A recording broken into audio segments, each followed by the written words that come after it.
ETF index mutual funds నేర్చుకుని stock మార్కెట్లో రాణించాలనుకుంటున్నారా? వెంటనే ఈ నెంబర్కి కాల్ చేయండి. నమస్తే రమగారు. నమస్తే జయ. రమగారు, పిల్లలకి కూరగాయల పేర్లు కానీ పప్పుల పేర్లు కానీ ఇంట్లో వాడే అసలు వంటింట్లో వంటకి మనం ఎలాంటి వస్తువులు వాడాలి, ఏ పదార్థాలతో ఏం చేసుకోవాలి, రవ్వలు కానీ చాలా మంది పిల్లలకు తెలియట్లేదండి. పెద్ద పిల్లలకు కూడా తెలియదు, పెద్ద అయినాకే తెలియట్లేదు. చిన్నప్పుడు అంటే ఏదో చిన్నపిల్లలే అనుకుంటాం, అప్పుడేమో ముద్దుగా అనిపిస్తుంది.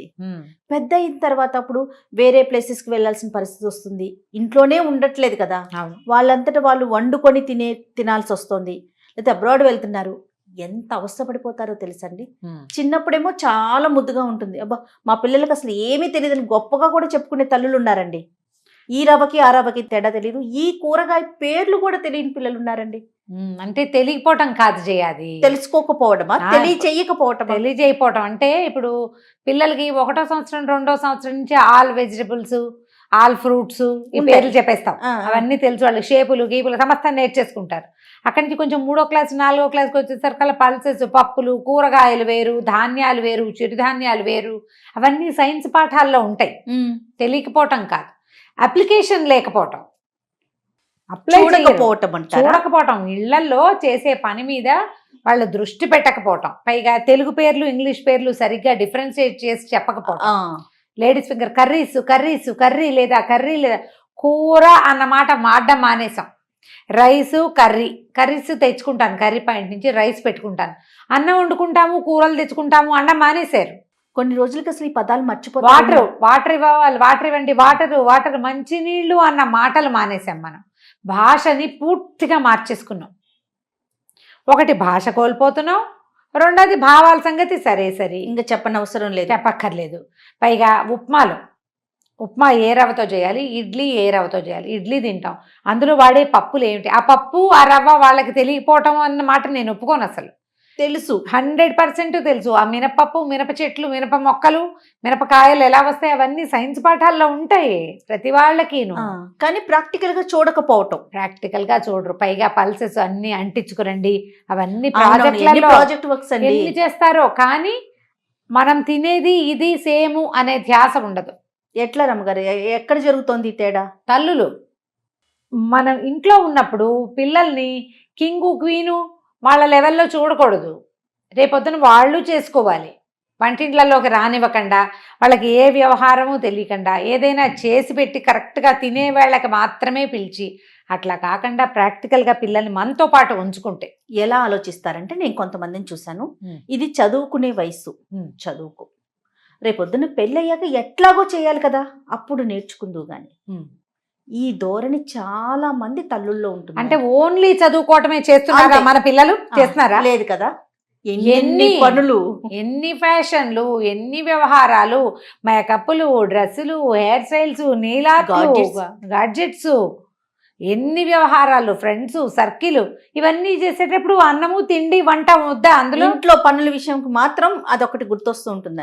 ఇంటి పనులు చేసేటప్పుడు ఎవరింట్లో అయినా ఏదైనా పని చేయడానికి హెల్ప్ చేయమంటే కూడా చదువుకునే పిల్లలకి పనులు చెప్పకూడదు. అవును, వాడు పోని నువ్వు 24 గంటలు చదువుకుంటున్నావంటే కాదు, చాటింగుల్లోనే సగం టైం గడిచిపోతూ ఉంటుంది. ప్రధానమైంది పిల్లలకి, ఇప్పుడు నువ్వు వంట చేస్తున్నావు, ఆ మినపప్పు డబ్బాతి, ఈ పెసరపప్పు డబ్బాతి అని అలా నేర్పించాలి. పెసరపప్పుతో ఏం చేస్తామో పదార్థాలు తెలియచేయాలి. పండగలప్పుడు మీరు చచ్చి వంటింట్లో పనిచేస్తూ పిల్లల్ని గ్యాడ్జెట్స్ తోటి ఆడుకోండి, అక్కడెక్కడో ఆడుకోండి కాకుండా వాళ్ళని ఇన్వాల్వ్ చేయండి. వారానికి ఒకసారైనా కొత్త 10-12 ఏళ్ళు వచ్చిన పిల్లల్ని వంటల్లోకి సహాయానికి తీసుకోండి. ఏ పిండితో ఏం చేయాలి, ఏ రవ్వతో ఏం చేసుకుంటాం, అవన్నీ తెలియచేస్తే, ఇప్పుడు తెలియచేయటం వల్ల ఈ పరిజ్ఞానంతో వాళ్ళకి ఏమైనా PhDలు వస్తాయి అనుకోద్దు, బతకడం వస్తుంది రేపొద్దున. మరి ఇప్పుడు ఎక్కడికైనా వెళ్తారు. ఇప్పుడు ఇంటర్మీడియట్ లెవెల్ నుంచి పిల్లలు బయటకు వెళ్ళిపోతున్నారు. ఎక్కడైనా ఉండి వండుకునే పిల్లలు కూడా కనపడుతున్నారు. వంట చేసుకుని తిని ఇంజనీరింగ్ చదువుతున్న పిల్లల్ని మా చుట్టాల్లోనే బోళ్ళు మంది ఉన్నారు. మా పిల్లలకి అవసరాలు రాలేదు, కానీ వస్తాయి. అట్లా ఆడపిల్లలు 4-5 కలిసి ఓ చోట వంట చేసుకుని తింటారు. 4 తెలియాలి కదా వాళ్ళకేను, అది ముందు నుంచి తెలియజేస్తే ఈజీగా ఉంటుంది. అవును, నాకు అనిపిస్తుంది ఆడపిల్లలతో పాటు మగ పిల్లలకు కూడా 100% ఇద్దరికి అన్ని విషయాలు, మన తిండి, మన తిప్పలు, మన కూరల్ని ఇంగ్లీష్లో ఏమంటారో ఎలా తెలుసో తెలుగులో హిందీలో కూడా తెలియాలి. ఆ బెండకాయని ఇంత పొడుగ్గాను ముక్కలు తరిగి పులుసు కూర చేసుకోవచ్చు, పులుసు చేసుకోవచ్చు, ఇంత ముక్కలు తరిగి ఫ్రై చేసుకోవచ్చు. ఆ రెండూ తెలియాలి. వాడకం కూడా తెలియాలి. వాడకం కూడా తెలియాలి. పిల్లల్ని ఇంటి పనులలో ఇన్వాల్వ్ చేయండి. అదేమి నామోషి కాదు, తప్పు నామోషి కాదు. కాదు, తప్పు కాదు. చిన్నప్పటి నుంచి చేసుకుంటే రేపొద్దున పెద్ద అయ్యాక సులువుగా చేసుకుంటారు. వంట పుట్టుల్ని చేసేయమంటలేదు, తెలియకుండా పెంచద్దు. వాళ్ళ అన్ని పనులు కూడా చేయాలి. వాళ్ళు స్నానం చేసిన టవల్ ఆరేసుకోవటం, అవునండి, అట్లాంటి పనులు. ఇప్పుడు బాత్రూములు కడిగించి ఇల్లు సర్దించి చేయలేం పిల్లలతో. వాళ్ళ రూమ్ వరకు వాళ్ళు టైడీగా ఉంచుకోవటం, వాళ్ళ బట్టలు వాళ్ళు చక్కగా దానికి సరిగ్గా పెట్టుకోవటం, వాళ్ళ బాక్సులు వాళ్ళు సర్దుకోవటం. బాక్సులు అంటే స్కూల్ బాక్సులు, లంచ్ బాక్సులు అవి మనం పెట్టిన వాటర్ బాటిల్స్ వాళ్ళు నింపుకోవటం, రాగానే బాటిల్స్ వాటిని తీసి బయట పెట్టడం. ఇవేంటంటే ఈ హ్యాబిట్స్, ఇలాంటి పనులు గనక అలవాటైతే రేపొద్దున పిల్లలు ఇలాగే ఈ పద్ధతుల్లో ఉంటారు. అవస్థ పడరు, కష్టపడరు. అవును. ఈ కష్టపడకుండా ఉండాలి అంటే ఈ పద్ధతులు మనం ముందు నుంచి నేర్పించాలి. ఇప్పుడు పెళ్లి చేసుకుని పనులు చేసుకునే రోజులు ఏం కావు. పెళ్ళే ఇంపార్టెంట్ కాదు మన జీవితాల్లో. కావాలి పెళ్ళి, కాకపోతే కూడా 20కో 21కో చేసేయటల్లా, 26కో 24కో వాళ్ళకైనా రావద్దు. పైగా ఇట్లా ఏర్పాటుగా పనులు చేసుకోలేని పిల్లలు, ఒకేసారి మగపిల్లలు ఆ భార్యల్ని సపోర్ట్ చేయలేరు. ఆడపిల్లలు ఫ్యామిలీలో చక్కగా ఇమ్మడలేకపోతారు. అవునండి. వాళ్ళ పనులు వాళ్ళు చేసుకోవడం అలవాటు లేదు. ఎప్పుడు అమ్మాయి చేసి పెడుతుంది. ఇస్త్రీ బట్టలు అమ్మాయి చూసి పెడుతుంది, లంచ్ బాక్స్ అమ్మాయి చేస్తుంది, ఆఖరికి బాత్రూంలో బట్టలు వదిలేస్తే అమ్మాయి ఉతుక్కుంటుంది.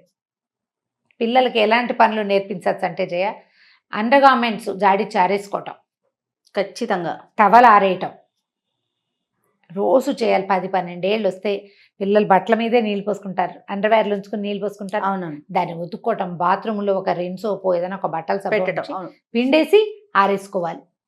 నీ బట్టలు నువ్వు తెచ్చి వాషింగ్ మెషిన్లో పోయి, నీ బట్టలు లేదా నువ్వు తీసుకొచ్చి మా పని మనిషికి ఇవ్వటమో, లేదా అమ్మ ఎక్కడ తడి పెడుతుందో అక్కడికి తీసుకొచ్చి పడేయటం, ఇవి నేర్పించాలి. ఇప్పుడు ఏదైనా ఊరు వెళ్ళారనుకో, 4 రోజులు ట్రిప్కి వెళ్తారు పిల్లలు స్కూళ్ళల్లోనే. అవును. ఈ అండర్ గార్మెంట్స్ ఆరేసుకునే అలవాటు, టవల్ ఆరేసుకునే అలవాటు వాడిని హాయిగా ఉంచుతుంది.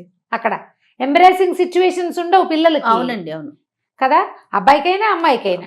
అలాగే బాక్సులు ఇందాక మీరు చెప్పారు చూసారు, చక్కగా అమ్మాయి బాక్స్ కడుతుంది, తీసుకెళ్లి తన బ్యాగ్ లో పెట్టుకోవటం, వచ్చిన వెంటనే వాటిని తీసేయటం, షింక్ దగ్గర వేసుకోవటము, అవకాశం ఉంటే కడుక్కోవటము, ఇది అలవాటు. వాటర్ బాటిల్ ఫిల్ చేసుకోవటం, ఈ అలవాట్లు చేసుకుంటే ఏంటంటే ఆర్గనైజ్డ్ గా ఉండటం అనేది ఒక ప్రాక్టీస్ కింద వచ్చేస్తుంది. అవును, అవును. ఈ ప్రాక్టీస్ తోటి కంఫర్టబుల్గా ముందుకెళ్ళిపోతారు, ఏమి ఇబ్బంది పడరు. వీళ్ళు తమతో పాటుగా ఆడగాని మొగగాని ఉన్న రెండో వాళ్ళని కొంత సపోర్ట్ చేయాలి కదా. అవును. తమ పని తమ సులువుగా చేసుకునే వాళ్ళు ఇతరులని కంఫర్టబుల్గా ఉంచగలుగుతారు, వాళ్ళతో అడ్జస్ట్ అవుతారు, వాళ్ళకు కొంచెం నేర్పించగలుగుతారు. వీళ్ళకే రాకపోతే వీళ్ళు అడ్జస్ట్ అవుతారు, కష్టం కదా. కాబట్టి ఈ ప్రాక్టీస్ చెయ్యండి. ఆల్రెడీ పిల్లలు ఉన్నవాళ్ళు 20 ఏళ్ళు 22 ఏళ్ళు వచ్చి ఉద్యోగం రాగానే అమ్మాయికి సాయంకాలం వంట అప్పచెప్పండి నిర్మొహమాటంగా. మొహమాట పడద్దు. జాబ్లో చేరింది పాప, సాయంకాలం వస్తుంది, ఒక్కో సరదాగా చేయమనండి. కుకింగ్ ఏదో ఒకటి ఎక్స్పర్టైజ్ అవ్వక్కర్లా, సరదాగా చేయటం. ఈవినింగ్ వంట అమ్మాయి చేస్తుంది. ఆదివారాలు శనివారాలు ఇంట్లో ఉంటే ఏదైనా స్పెషల్ ఒకటి తనంతట తన చేసేలాగా. మగపిల్లలకి మనం దోశలు వేస్తుంటే, దోశలు నువ్వు వేయి 2 దోశలండి మగపిల్లలతోటి చేయించటం. అవునండి, చేయించి చూడండి. కొద్ది రోజుల్లో పిల్లలలో ఎఫిషియన్సీ పెరుగుతుంది. దాంతో పాటుగా ఇండిపెండెంట్ అవుతారు మొదట. తర్వాత వాళ్ళ మీద వాళ్ళకి నమ్మకం పెరుగుతుంది. నేను చేయగలను, నాకు వచ్చు, మిగతా పనుల మీద కూడా వెళ్తుంది కదా. కాన్ఫిడెన్స్ ఒక విషయంలో ఉంటే రెండో విషయంలో అది ప్లస్ అవుతారు. అది ప్లస్ అవుతుంది. ఉప్మా చేయదలుచుకున్నాము ఆదివారం, అమ్మాయిని పక్కన నిలబెట్టి మీరు పోపులన్నీ తీసి పెట్టండి ప్లేట్లో. మా పిన్నత్ గారు ఇట్లా చేసేవారు. ఉప్మా చేయగానే పోపులు తీసి పెడతా అని, పోపులు ఏం వేయాలి అనేది ఆవిడే తీసి పెడతారు. అవి చూస్తే పిల్లకి తెలుస్తుంది కదా, చక్కగా వేయటం. నూనె మరి కాస్త పన్ని అని పక్కన నుంచి డైరెక్ట్ చేసి చేయించండి. మీరు పక్కనే ఉండండి, భలే చక్కగా వస్తాయి. పిల్లలు కూడా మంచి సరదాగా ఉంటుంది. అవును. ఒక 3-4 సార్లు చేశాక సడన్ గా మీరు ఊరెళ్తే ఆ ఐడియాతో పిల్లలు చేసేస్తారు. ఇప్పుడు పిల్లలు ఎట్లా ఉన్నారు, అందిస్తే అల్లుకుపోతారు. అవునండి, అవును. ముందు అందించాలిగా. మనం అందించాలంటే మనకు ఉండాలి ఆ సెన్స్. రేపొద్దున వీళ్ళు ఇబ్బంది పడకూడదు, వీళ్ళు లైఫ్లో కంఫర్టబుల్గా ఉండాలి అంటే. చాలా మంది చేస్తున్నారని నేను నమ్ముతున్నాను జయ ఇవాళ. అవునండి, చేస్తున్నారు. మిగిలిన వాళ్ళు కూడా చేయాలి. అందరూ చేస్తేనే రేపొద్దున ఈ బయటికి వెళ్ళినా ఎక్కడైనా ఉన్నా పిల్లలు ఏ డిస్కంఫర్ట్ ఇప్పుడు లేకుండా మన దగ్గర ఉన్నప్పుడు తప్పుల్ని మనం సరి చేస్తాం. అదే బయటికి వెళ్ళినప్పుడు వాళ్ళు ఇబ్బంది తంటాలు పడాలి పడాలి కదా. వాళ్ళు ఎలాగోలాగా వాళ్ళు ఏడ్చి నేర్చుకునేలాగా ఎందుకు చెయ్యాలి? అదే మనం పిల్లలకి పోలండి ప్రిపరేషన్స్ చేయించట్లా ప్రతిదానికి, అలాగే కూడా చేయించాలి. ఇది కూడా చేయించండి. ఇంట్లో పనులు, వంటింట్లో వంటింట్లో పనులు, కొంచెం కూరగాయలు కొనుక్కు రావటము, ఇలాంటి అలవాటు సరుకులు గుర్తించటము లాంటివి అలవాటు చేయండి. పిల్లల జీవితానికి చాలా ప్లస్ అవుతుంది ఇది. తప్పకుండా రమ్మగారు. నమస్తే అండి. నమస్తే చెయ్యి. సుమన్ టీవీలో మీ పర్సనల్ అండ్ బిజినెస్ ప్రమోషన్స్ కోసం కింది నెంబర్కి కాంటాక్ట్ చేయండి.